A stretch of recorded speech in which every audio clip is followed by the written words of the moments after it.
Hello guys, welcome to my channel. Guys देखिए, ICR के exam में हर शिफ्ट में लगभग 10 से ज़्यादा यहाँ पर आपको न्यूमेरिकल पूछे जा रहे हैं। जैसा कि लोगों ने बताया कि न्यूमेरिकल आपके बहुत ज़्यादा पूछे जा रहे हैं, स्पेशली फिजिक्स के न्यूमेरिकल यहाँ पे बहुत पूछे जा रहे हैं। तो गाइस इस वीडियो में हम कुछ न्यूमेरिकल करने वाले हैं जो आपके आने वाले शिफ्ट में आने की संभावना जिनकी बहुत ज़्यादा है, क्योंकि न्यूमेरिकल इसमें आते हैं और ज़्यादा कठिन नहीं आते, बहुत ही ईजी न्यूमेरिकल आते हैं। तो जो चैप्टर रहेगा आज का हमारा जिसमें हम न्यूमेरिकल करने वाले हैं वो रहेगा वर्क एंड एनर्जी, यानी कि कार्य तथा ऊर्जा। चलिए इस पर क्वेश्चन देख लेते हैं। तो सबसे पहले यहाँ पे एक चीज़ जानने योग्य बात ये है कि जो फिजिक्स कहता है कि अगर कोई आप कार्य तभी करेंगे जब कोई वस्तु डिस्प्लेस होगी। डिस्प्लेस का मतलब क्या है, आप किसी दीवार को धक्का दे रहे हैं, ठीक है, तो इसका मतलब ये है कि वो कोई भी आप वो कार्य वहाँ पे नहीं कर रहे हैं। क्यों? क्योंकि वो जो दीवार है वो कहीं एक दूसरे से जगह से जा नहीं रही है, ठीक है। अगर कोई बॉडी है, मान लीजिए एक ये बॉडी है, इसको अगर आप फोर्स लगा रहे हैं, इसमें धक्का दे रहे हैं, तो ये अगर डिस्प्लेस हो जाती है, अपने स्थान से दूसरे स्थान पे चली जा रही है, तो इसका मतलब क्या है, फिजिक्स के अकॉर्डिंग आपने काम किया। तो पहला क्वेश्चन हमारा इसी पे बेस्ड है। तो देखिएगा, जो हमारा वर्क होगा, वर्क मतलब क्या होता है, जो हमारा वर्क होगा डब्ल्यू से डिनोट कर लेंगे, वो होगा यहाँ पर जो फोर्स इनटू डिस्प्लेसमेंट, ठीक है। फोर्स मतलब क्या है, ये बल होगा और यहाँ पे एस जो इसका डिस्प्लेसमेंट होगा, ठीक है। तो चलिए देख लेते हैं। तो पहला क्वेश्चन यहाँ पे अगर देखें तो कहता है किसी वस्तु पर 5 न्यूटन का बल लगाया जा रहा है। किसी वस्तु पर 5 न्यूटन का बल लग रहा है, बल की दिशा में वस्तु 2 मीटर विस्थापित हो जाती है, ठीक है। 2 मीटर जो है वस्तु वह विस्थापित भी हो रही है। यदि विस्थापन होते समय लगातार वस्तु पर बल लगा रहता है तो समीकरण के अनुसार कार्य क्या होगा, ये चीज़ पूछा गया। इसमें कार्य निकालना है आपको, सिंपल सा क्वेश्चन है। तो देखिएगा, कार्य बेसिकली होता है कि हमने अभी इसका फार्मूला बताया कि आपको होता है फोर्स इंटू डिस्प्लेसमेंट, यानी कि कार्य इंटू विस्थापन, ठीक है। तो अब देखिए यहाँ पे एफ जो है फोर्स हमको दिया हुआ है, कितना दिया हुआ है, ये हमको 5 दिया हुआ है। और उसके बाद यहाँ पे जो विस्थापित कितना हो रही है, 2 मीटर विस्थापित हो रही है, ठीक है। कितना, 2 मीटर विस्थापित हो रही है, तो 2 मीटर यहाँ पे विस्थापित कर देंगे तो ये हमारा वर्क है। तो वर्क हमारा कितना आ जाएगा, 5 दूनी 10 आ जाएगा, ठीक है। 10 न्यूटन मीटर ये हमारा आ जाएगा, या फिर इसको जूल, क्योंकि वर्क की जो यूनिट होती है वह जूल होती है। तो 10 जूल हमारी राइट आंसर आएगी इस समीकरण की। देखिए बहुत ही बड़े देखने में लगते हैं आपको न्यूमेरिकल, लेकिन इसका आंसर जो है बहुत ही आसानी से निकल आता है, ठीक है। तो आप समझ गए होंगे। चलिए अगला क्वेश्चन देख लेंगे। तो अगला क्वेश्चन भी इसी समीकरण पे बेस्ड है, बेसिकली इसी फार्मूले पे बेस्ड है। कहता है एक कुली 15 किलो का बोझ धरती से 1.5 मीटर ऊपर उठाता है। अब बोझ नीचे रखा था, उसने ऊपर उठाया, इसका मतलब क्या है, वो वस्तु हिली डुली है, मतलब वस्तु का क्या हुआ, डिस्प्लेसमेंट हुआ है। तो आप देखेंगे यहाँ पे, तो इसका जो आपको निकालना है, क्या निकालना है, तो बोझ का यहाँ पे जो आपका द्रव्यमान रहेगा, बेसिकली यहाँ पे देखेंगे, ठीक है। तो इसी तरीके से हम इसको भी निकालेंगे। तो बोझ का जो द्रव्यमान है वो कितना है, द्रव्यमान है जो कितना है, ये पूछा है कि उसके द्वारा बोझ पर किए गए कार्य का प्रकलन निकालना है, करके क्या निकालना है, ठीक है। तो यहाँ पे हम इसको m निकालेंगे। तो इसका पहले द्रव्यमान देखें, मास देखें कितना है, 15 केजी इसका मास दिया हुआ है, ठीक है। उसके बाद यहाँ पे कहते हैं विस्थापन इसका कितना है, डिस्प्लेसमेंट यानी एस से डिनोट करते हैं इसको। तो ये हमारा 1.5 दिया हुआ है मीटर, इसने 1.5 1.5 मीटर अपना ऊपर उठाया था। तो किया गया इसका कार्य क्या होगा, ठीक है, किया गया कार्य क्या होगा। तो वर्क का भी अभी फार्मूला हम लगा कर देखें तो क्या था, हमारा फार्मूला था एफ इंटू एस, ठीक है। लेकिन यहाँ पे एक बात ध्यान देने वाली है, जो एफ है ना वो क्या होगा, जो फोर्स होता है बेसिकली वो होता है क्या, फोर्स जो होता है वो एम जी होता है। एम जी का मतलब क्या होता है, ठीक है, मास और यहाँ पर जो आपकी ग्रेविटी होती है, ठीक है। फोर्स हमेशा मास और ग्रेविटी के साथ होगा। तो अगर हम एफ की बात कर लेते हैं टोटल पहले पूरा क्वेश्चन सॉल्व करने, तो एफ क्या होगा, हमारा एम जी होगा। एम जी का मतलब मास इंटू ग्रेविटी।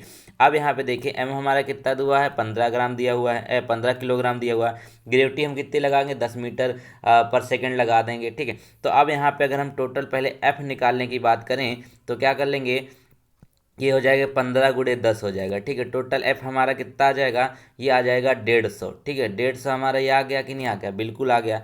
अब क्या करना है, अब देखिए यहाँ पे अब हमको वर्क निकालना है। वर्क क्या हो गया, एफ इंटू एस निकालते हैं। तो एफ हमारा कितना हो गया, ये 150 दे रखा है। एस हमारा कितना है, 1.5 मीटर है यहाँ पर, ठीक है। एस हमारा कितना था, एस मतलब डिस्प्लेसमेंट हमारा 1.5 मीटर था। तो ये क्या हो गया यहाँ पर, इसको अगर आप करेंगे तो देखेंगे कि ये जो पूरा गुणा हो जाएगा तो 225 आ जाएगा। कितना, 225 वर्क आ जाएगा। वर्क की यूनिट क्या होती है, जूल हो जाती है। तो क्या होगा, 225 जूल कार्य किया गया है, किसके द्वारा, एक कुली के द्वारा। तो आई होप ये क्वेश्चन आपको समझ में आ गया होगा। एक बार समझ में नहीं आया तो फिर से वीडियो को रिपीट करके देख लीजिए। क्वेश्चन नंबर अगली ओर बढ़ते हैं।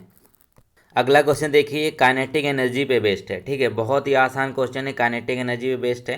तो सिंपल सा यहाँ पे 15 किलोग्राम जो है द्रव्यमान दिया है, जिसका मास दिया हुआ है 15 किलोग्राम दिया है। इसको साइड में हम पहले लिख लेते हैं ताकि आसानी से समझ लेंगे।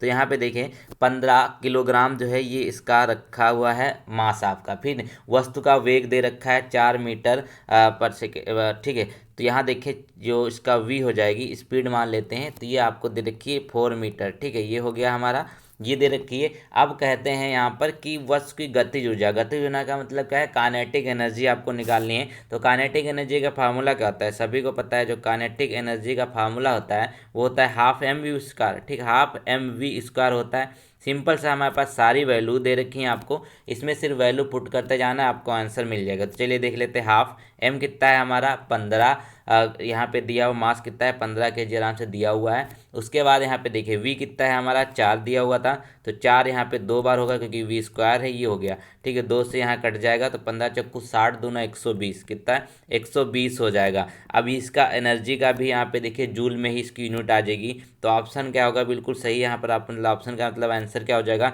120 जूल, इसका राइट आंसर हो जाएगा। ठीक है, ऐसे प्रश्न आपके आईसीआर में पूछे जा रहे हैं। वो बात अलग है कि 10th के नाम पर उन्होंने बेवकूफ़ बना दिया है और बहुत ही हाई लेवल का पेपर दे रहे हैं। तो इसके लिए ना आप कुछ कर सकते हैं ना मैं कुछ कर सकता हूँ। अगर 10th लेवल का आता होता, जितना मैंने सिलेबस आपको प्रोवाइड किया था, जितना भी हमने दिया था वो सब उसी में से आता, लेकिन 10th लेवल का आया ही नहीं, तो भैया कैसे कह सकते हैं। लेकिन यहाँ पे मेरी पूरी कोशिश है कि मैं आपको जितना भी न्यूमेरिकल हो सकता है वो भी यहाँ पे आपको एक वीडियो में ख़त्म करा दें। तो चलिए दोस्तों, जो अगला क्वेश्चन है ना, ये बेस्ड है आपका किस पे, पोटेंशियल एनर्जी पे। अब काइनेटिक एनर्जी का क्वेश्चन कर लिया हमने, पोटेंशियल एनर्जी का क्वेश्चन करते हैं। तो सिंपल सा देखिए, कहते हैं कि 12 किलोग्राम द्रव्यमान, यानी कि मास जो है 12 किलोग्राम दिया हुआ है कि एक वस्तु धरती से एक निश्चित ऊंचाई पर स्थित है। ठीक है, यदि वस्तु का स्थितिज ऊर्जा 480 जूल दे रखा है, पोटेंशियल एनर्जी इसकी हमको दे रखी है 480 जूल। तो वस्तु की धरती के सापेक्ष ऊंचाई ज्ञात करना है, इसमें ऊंचाई ज्ञात करना है। और यहाँ पे प्रकलन में करता है जी का मान आप 10 ये ले सकते हैं। ठीक है, 10 आप ले सकते हैं जी का मान। सिंपल सा यहाँ पर देखेंगे। अब पोटेंशियल एनर्जी का एक फार्मूला आपने पढ़ा नहीं है तो आज पढ़ लीजिए। ठीक है, पोटेंशियल एनर्जी का जो काइनेटिक का तो हाफ एम वी स्क्वायर होता है, इसका होता है एम जी एच। ठीक है, एम जी एच ये हो गया। इसमें ये मास है, ग्रेविटी है, ये हाइट है, बस यही फार्मूला आपको लगाना है। क्वेश्चन देखने में बहुत बड़ा लग रहा है लेकिन है बहुत आसान, तो इस फार्मूले को हम लगा देते हैं। ठीक है, हमारे देखिए पोटेंशियल एनर्जी कितनी दे रखी है, 480 जूल दे रखी है कि नहीं दे रखी है, बिल्कुल दे रखी है। अब हमारा एम भी दे रखा है 12 किलोग्राम। ठीक है, इसके बाद हमारी ग्रेविटी कितनी है 10 बोला है, ले लीजिए। फिर कहते हैं एच, एच ही तो हमको निकालना था। अब ये सारा का सारा इधर चला जाएगा, हमारा एच बचेगा। ठीक है, एच बचेगा तो क्या हो जाएगा, यहाँ पे एच के जो वैल्यू आ जाएगी वो 480 ऊपर हो जाएगा। ठीक है, अपान में कितना हो जाएगा 120 हो जाएगा। यहाँ यहाँ काट देंगे, 12 चौक 48, क्या होगा हमारा, ये हो जाएगा एच की वैल्यू जो है 4 मीटर आ जाएगी। कितनी, 4 मीटर आ जाएगी। कुल मिला के जो हाइट है, ठीक है, ये बोला कि धरती के सापेक्ष ऊंचाई ज्ञात करना, ऊंचाई हमारी कितनी आ जाएगी, ये 5 मीटर आ जाएगा। क्या आ जाएगा, 5 मीटर, इसका राइट आंसर हो जाएगा। तो उम्मीद है ये भी क्वेश्चन आपको समझ में आएगा। तो याद रखेंगे पोटेंशियल एनर्जी का जो फार्मूला है वो एम जी एच होता है। ठीक है, एम जी एच का मतलब क्या है, मैंने बताया मास, ग्रेविटी और यहाँ आपका हाइट होता है। और काइनेटिक एनर्जी का हमने बता ही दिया था। क्वेश्चन नंबर अगले चलते हैं, देखते हैं। अगला क्वेश्चन देखिए, थोड़ा सा यहाँ पे ये कई सारे कॉन्सेप्ट बेस्ड है तो देखेंगे। तो कहते हैं 50 किलोग्राम द्रव्यमान का लड़का। द्रव्यमान मतलब क्या होता है, जो मास होता है ना बिना ग्रेविटी के होता है, यही चीज़ यहाँ पे बोली गई है। तो सिंपल से आप अगर हम सॉल्व करेंगे आगे चल के, तो इसको हम ग्रेविटी से वो आप कर देंगे मल्टीप्लाई। ठीक है, मल्टीप्लाई कर देंगे तो हमारा वेट निकल आएगा। तो चलिए देखते हैं। तो 50 किलोग्राम द्रव्यमान का एक लड़का एक सोपान यानी कि जीना पर दौड़ करके 45 सीढ़ियाँ 9 सेकंड में चढ़ता है। यदि प्रत्येक सीढ़ी की ऊंचाई 15 सेंटीमीटर हो तो उसकी शक्ति का प्रचलन कीजिए। उसकी पावर कितनी होगी, उसकी शक्ति कितनी होगी, ये यहाँ पर आपको ज्ञात करना है। तो सिंपल सा यहाँ पे अगर हम देखें तो सबसे पहले लड़के का जो भार है वो निकाल लेते हैं। भार क्या मतलब, इसका हम वेट ही निकालेंगे। तो क्या हो जाएगा, ये होगा, आपको द्रव्यमान दिया हुआ है तो एम जी होता है कि नहीं होता है। अभी तो हमने बताया कि मास इंटू ग्रेविटी, तो मास इंटू ग्रेविटी कितना होगा, ये आपको 50 दे रखा है, ये यहाँ ग्रेविटी 10 हम ले लेते हैं। तो क्या हो जाएगा, ये टोटल 500 न्यूटन आ जाएगा। क्या, 500 न्यूटन हमारा ये आ जाएगा कि नहीं आएगा। ठीक है, 500 न्यूटन हमारा आ गया लड़के का भार। अब सिंपल सी बात है, 45 सीढ़ियों की कुल ऊंचाई ज्ञात करनी है। तो 45 सीढ़ियों की ऊंचाई कैसे ज्ञात करेंगे, क्योंकि एक सीढ़ी की ऊंचाई 15 सेंटीमीटर दे रखी है। ठीक है, अब यहाँ पे देखिए 15 सेंटीमीटर को हम सिंपल सा क्या करेंगे, इसकी ऊंचाई कैसे ज्ञात करेंगे, तो एच इधर साइड में निकाल लेते हैं, ये ऊंचाई निकालेंगे तो क्या हो जाएगा 45 गुणे, क्योंकि 45 सीढ़ियाँ हैं 15 सेंटीमीटर ऊंची हैं, तो 45 गुणे यहाँ पर अगर हम 15 कर दें और बट्टे में 100 कर लेंगे, क्योंकि हम इसको मीटर में निकाल लें, तो बट्टे में 100 कर दीजिए, आप बाद में आंसर जो आएगा उसको बट्टे में 100 कर दीजिए। तो ये क्या हो जाएगा, ये 6.75, क्या 6.75 जो ये इसकी ऊंचाई आ गई, किस चीज़ की, ये ऊंचाई आ गई सीढ़ियों की। अब देखें ये हो गया आपका। अब यहाँ पे क्या निकालना है हमको, अब इसके बाद निकाल लेंगे टाइम। टाइम तो हमको दे रखा है ऑलरेडी, टी हमारा जो है वो 9 सेकंड दे रखा है। ठीक है, अब सिंपल सा करना क्या है, हमको फार्मूला लगा देना। अब जो पावर वर्क निकालने का एक फार्मूला होता है आपने सुना होगा, तो देखिए mgh, ये तो आपको पोटेंशियल एनर्जी होता है, फिर यहाँ पे अपॉन में टी, पावर निकालने के लिए जो mgh है उसको टी से हम यहाँ पे भाग कर देते हैं, तो सिंपल सा बहुत ही आसान बन गया हमारा क्वेश्चन। तो हमारा देखिए m कितना है, वो 500 न्यूटन दिया रखा है, और यहाँ पे हाइट कितनी है, ये एम जी टोटल 500 है। ठीक है, एम जी याद रखेंगे, और हमारी हाइट कितनी है 6.75, अपॉन में कितना 9 रख देंगे, तो ये हम काट लेंगे। काटने के बाद देखेंगे कि 375 कितना, 375 जो पावर है वो आ जाएगी कितनी, एक लड़के की जो पावर है, जो शक्ति है वो कितनी है, 375 हो जाएगी। याद रखेंगे, इस तरीके से आप इस क्वेश्चन को कर सकते हैं, बहुत ही आसान था। अगला क्वेश्चन यहाँ पे चलिए देख लेते हैं। कुछ पूछा जाए या ना पूछा जाए, लेकिन बल्ब के ऊपर क्वेश्चन आपको ज़रूर पूछा जाएगा। तो कहते हैं कि 60 वाट का एक विद्युत बल्ब प्रतिदिन 6 घंटे उपयोग किया जाता है। एक 60 वाट का विद्युत बल्ब है, प्रतिदिन वो 6 घंटे उपयोग किया जा रहा है। तो बल्ब द्वारा एक दिन में खर्च की गई ऊर्जा की यूनिटों का प्रकलन करिए। अब बोलता है कि 60 वाट का एक बल्ब 6 घंटे उपयोग किया जा रहा है, तो यहाँ पर जो यूनिट होगी वो कितनी यूनिट खर्च होगी, तो ये देखेंगे। तो कहते हैं कि सबसे पहले विद्युत बल्ब की शक्ति कितनी है। ठीक है, जो विद्युत बल्ब की शक्ति है वो कितना है, 60 वाट हो गई। ठीक है, 60 वाट हो गई। इसको अगर हम किलो वाट में चेंज करेंगे तो सिंपल सी बात है, किलो वाट में चेंज करने के लिए क्या करेंगे, यहाँ पर हम इसको अपॉन में कर देंगे। ठीक है, कितना 100 से अगर हम इसको डिवाइड कर देंगे तो क्या हो जाएगा, ये आपका किलो वाट में आ जाएगा 0.06 आ जाएगा। ये तो बहुत आसान है, सब लोग जानते होंगे, ये वाट में था, ये हो गया हमारा जो वैल्यू आ गई 0.06 किलो वाट में।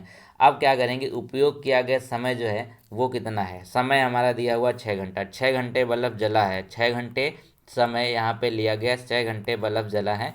अब देखेंगे अब ऊर्जा कैसे निकालेंगे। ठीक है, अब ऊर्जा को हम कैसे निकालेंगे, तो देखिएगा इसमें क्या करेंगे, अब शक्ति जो आपकी पावर है ना, पावर इनटू टाइम। ठीक है, पावर इनटू टाइम ले लेंगे। पावर हमारा ये दे रखा है, इतना यहाँ पे इसकी पावर है किलोवाट में, सिंपल सा है, इसी में हम फिट कर देंगे वैल्यू। तो 0.06 यहाँ पे रख देंगे, और उसके बाद ये किलोवाट में रख देंगे, लिख लेंगे ताकि कंफ्यूज ना हो। ये 6 आवर हो जाएगा, इतने दिन चली थी। तो क्या होगा, इसको अगर हम देखें 36, तो 36 हो जाएगा 0.6। ये क्या है, ये आपकी किलो वाट आवर आएगी।